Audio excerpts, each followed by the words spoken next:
Good day po. I'm Stephen Jasengames. So, proceed po tayo sa possible solutions or the alternative course of action. So, we have three. Una is yung implement comprehensive capacity building programs. Pangalawa, establish public-private partnerships or PPPs for SDG financing. Pangatlo, the integrated SDG framework with decentralized implementation. So, each has the advantages and disadvantages. So first, for our number one, so sa advantages nito is yung skill enhancement. So by providing targeted trainings in areas relevant to SDGs like the environmental management, data analysis, or the policy making, yung mga government employees can develop yung new skills or improve existing ones. So like for example, for instance, a capacity building program might include yung mga workshops for local government officials on sustainable urban planning. So, makakatulong yun para ma-design and implement yung mga city projects that minimize environmental impact such as yung creating more green spaces or using renewable energy sources. Pangalawa, institutional memory. So, syempre, when employees stay in organization longer and continually build expertise, mariretain yung knowledge and practices na crucial for institutional growth and efficiency. Yung institutional memory, syempre, valuable siya because it means yung mga important skills and insights is makikip doon within the organization. So, rather than lost when employees leave. So, syempre, di ba, after ng training, yung mga training na natutunan nila makikip yun inside the organization. So, hindi basta-basta mawawala yun. So, pangatlo is yung moral boost. So, yung explanation dito, syempre, by providing opportunities yung for professional development, shows employees that their growth is valued. So, this can lead to increase yung mga job satisfaction. Siyempre, as employee, feel more motivated and committed to their work. Siyempre, di ba? Kapag may mga moral boost talaga, siyempre, sino ba namang hindi gaganahan magtrabaho, di ba, inside the organization? So, na-feel nila na na-value yung mga effort nila na ginagawa inside the organization. So, like for example, imagine an employee na nag-attend sa international training program on renewable energy practices. So, syempre, they might feel yung more inspired and empowered in their role, leading to a higher commitment to SDG-related projects and possibly even sharing new insights with their team upon return. So, pangalawa, for the disadvantages naman ng AKA number one natin is yung time consuming, AKA number one namin is time consuming, initial productivity loss, and then yung difficulty in measuring impact. So na, time consuming siya, syempre yung designing and rolling out through rough training programs requires a significant amount of time. Syempre, as it involves yung identifying specific needs, yung developing customized content, and scheduling sessions. So, syempre, hindi lang naman pwede basta 'di ba gumawa ng mga programs for development. So like for example, if a government agency starts a year-long capacity building program focus on SDG related skills, so it could take months syempre before yung employees complete training and apply their new knowledge. So this delay may slow down immediate progress in SDG projects that need prompt action. So pangalawa, initial productivity loss. So dito, syempre when employees participate in training, kailangan nila mag-step away from regular responsibilities nila, yung daily responsibilities nila inside the organization. So, which can temporarily reduce yung productivity or create work backlog. So like for example, suppose a team responsible for SDG monitoring has to post yung mga sum of their task for a month para mag-attend doon sa training workshops. So during those periods, yung reporting on SDG progress might slow down, potentially affecting decision-making processes or project timelines. Pangatlo naman is yung difficulty in measuring impact. So the benefits ng capacity building programs like improve skills and increase yung institutional knowledge, syempre are often qualitative, di ba? And may not produce yung immediate measurable outcomes, making it hard to gauge short-term effectiveness. So, after ng training, hindi naman basta-basta na makukuha mo agad yung mga skills na tinuturo doon sa program na yun. Syempre, it takes time, di ba? Hindi porket nag-attend ka na doon is ganito na yung makukuha mo, gagaling ka na kaagad. So, like for example, yung after completing a program on sustainable urban development, it might take years, di ba, to see the true impact on city planning outcomes. So, syempre, this makes it difficult for stakeholders na ma-assess yung whether the training was worth the investment early on, so as the impact is usually long-term and gradual. For our number 2 naman, the establish public-private partnerships or PPPs or for SDG financing. So, yung purpose nito, yung strategy nito, in-aim nyo yung to create structured collaborations between the public and then the private sectors para ma-pool yung resources, yung expertise and risk sharing para sa SDG focus project. So una, sa advantages natin is merong increased funding. So syempre, kapag nagkaroon tayo ng partnership with private sectors and then and then sa government, so syempre mag-increase yung funding, 'di ba? Yung mga government resources syempre are often limited. So especially in developing countries katulad natin dito sa Pilipinas. So by involving yung mga private sector investments, so yung government fund SDG initiatives so hindi na sila magfo-fully depend doon sa mga public finances. So magkakaroon sila ng kahati.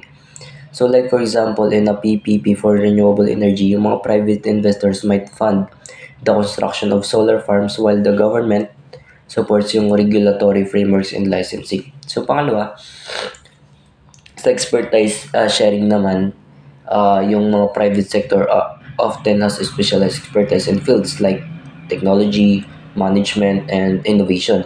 So, which can be invaluable for complex SDG projects. So, syempre, meron silang mga expertise, yung mga private sector. So, mas mapapadali na magawa yung mga projects or matin yung sustainable development goals. So, like for example, yung technology firm might partner with a government on a digital health initiative. So, yung providing expertise in app development and data management that helps make health services more accessible and efficient. Pangatlo, we have risk sharing. So, large-scale projects such as yung building infrastructure or implementing nationwide programs carry significant financial and operational risk. So, yung PPPs allow both the government and private entities to share the risk, making it easier to pursue mga ambitious projects. So, syempre, when it comes to mga malalaking projects, so kailangan mo talaga ng kahati. So, yung kapag nagkaroon tayo ng public-private partnership, so mas mapapadali yung pag-pursue ng mga project for SDG. So like for example, in a partnership to develop yung public transportation infrastructure, yung mga private companies and the government can split cost and risk. So mas hindi mahirapan na magkaroon ng mga projects for SDG. So this mitigates the financial burden on either party if the project faces delays or cost overruns. So, syempre, meron yung disadvantages. So, una yung potential for conflict of interest. So, dito yung primary goal of private companies is usually profit, di ba? So, which can sometimes clash with the broader social and environmental goals of the SDGs. Ensuring yung alignment between the two sectors can be challenging. So, like for example, sa water privatization project, so yung private company, di ba, ipaprioritize nila syempre yung profit over accessibility. So, magkakaroon ng potential increasing sa price and limiting access sa essential services, which could undermine the SDG of providing clean water for all. Pangalawa naman, complexity and management. So, yung effective PPPs require strong contract management and oversight capabilities to ensure accountability and prevent misuse of resources, which can be difficult for some government to manage. So, di ba, alam naman natin na maraming issue yung government when it comes to misuse of resources. O, syempre, di ba, alam naman natin na nagkakaroon talaga ng corruption inside the government. So, mahirapan na mapagkatiwala ng mga private sector yung government, lalo na kapag malalaki yung project.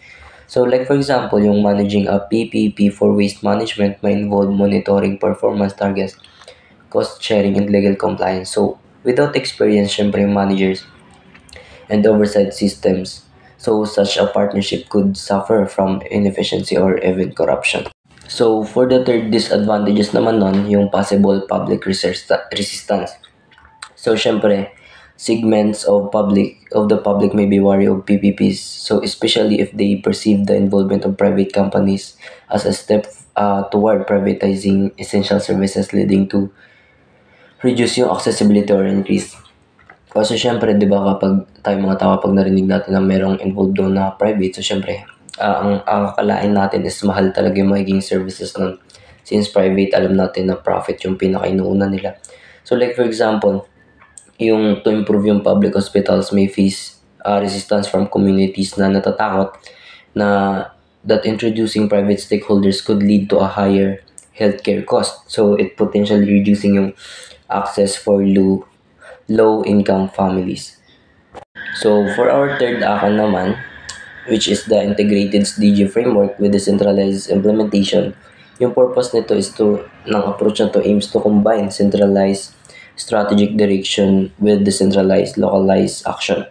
So yung national government establishes a unified framework for SDG integration, setting policies and monitoring systems, while local government units or LGUs are empowered to create and implement SDG projects tailored to their community needs. So una, sa advantages nito is yung balanced governance and flexibility. So, explanation dito, yung approach na to mini-maintain niya yung consistency in national SDG policy while giving local governments na magkaroon ng freedom to tailor initiatives to their specific needs. So, yung national government, syempre, in-ensure niya pa rin yung SDG targets align with overall goals. So, but yung local governments can adapt strategies to their community since alam na alam naman nila kung ano yung pwedeng gawin sa community nila dahil sila yung nandun.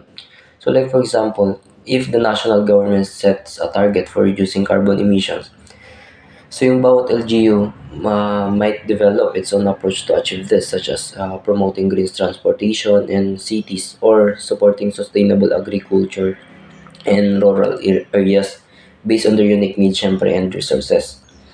So pangalawa, improve policy coherence and coordination. So dito, yung explanation, integrating SDG targets across all levels of government and encourage yung better coordination between national and then the local agencies para ma-reduce yung redundant efforts and making better use of resources. So like for example, so if multiple agencies are involved in water management, yung coherent SDG framework would help ensure that their efforts are complementary.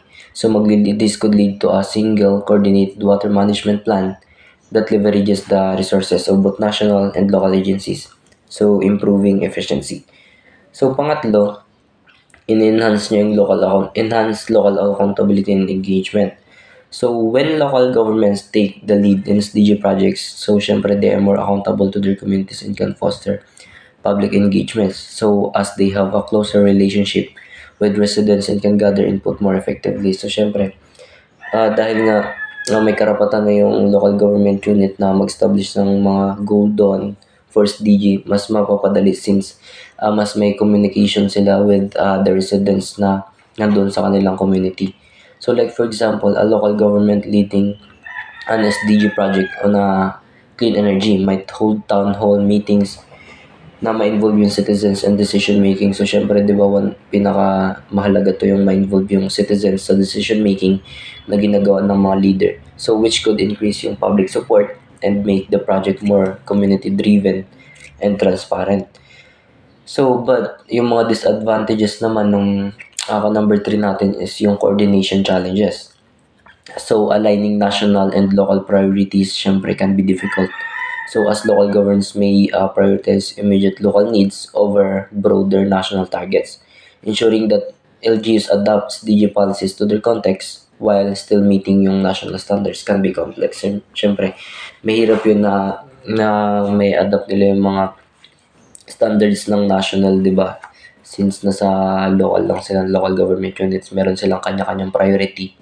But still, dapat ma-ensure yung ma-meet yung standards na hinihingi ng national. So like for example, a national goal for educational quality may be interpreted differently by various LGUs based on local needs, creating discrepancies in how targets are pursued.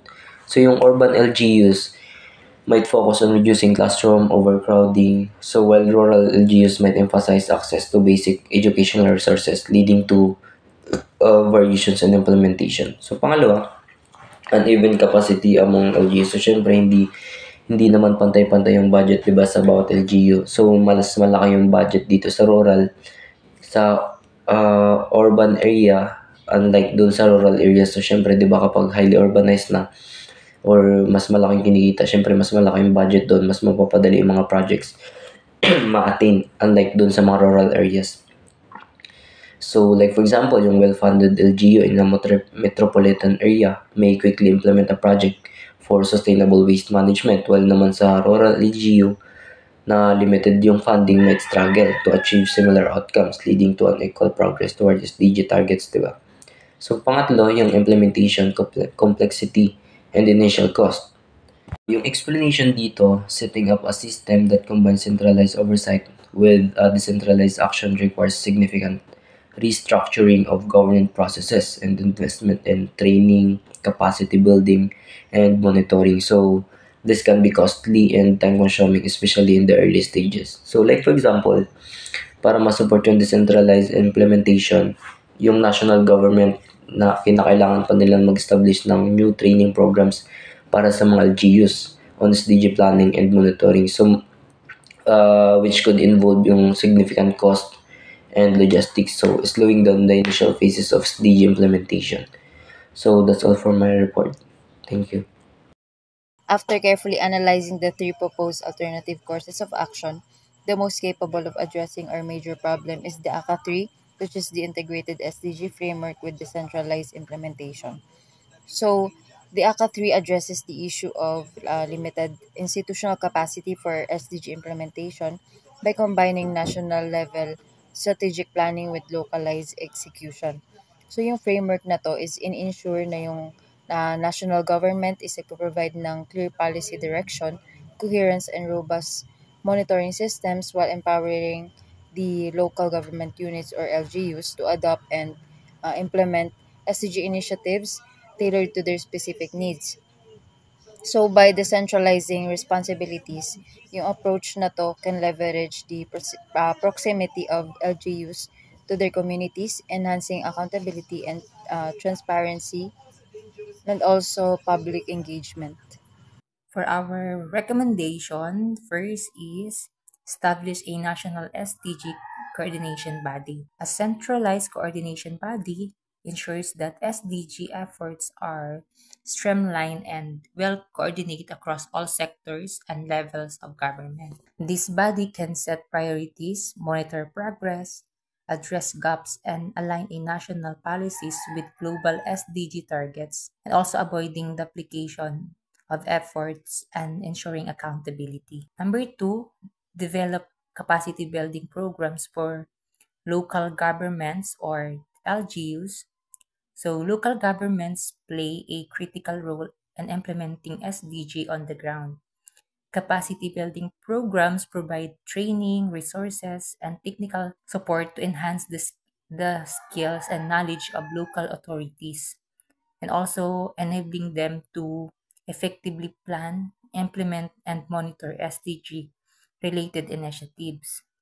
And number three, allocate dedicated SDG funds to local governments. By providing dedicated funding, ensures that local governments have the financial resources to implement SDG focused projects such as improving infrastructure, providing basic services, and addressing poverty and environmental issues. And number four, implement a national local monitoring system. So by implement a national local monitoring system, the system will track the progress and identify the challenges and measures the impact of SDG initiatives at the local level. This enables driven decision making, promotes transparency, and ensures the efforts are on track to meet the target while also allowing for adjustment where needed. And lastly,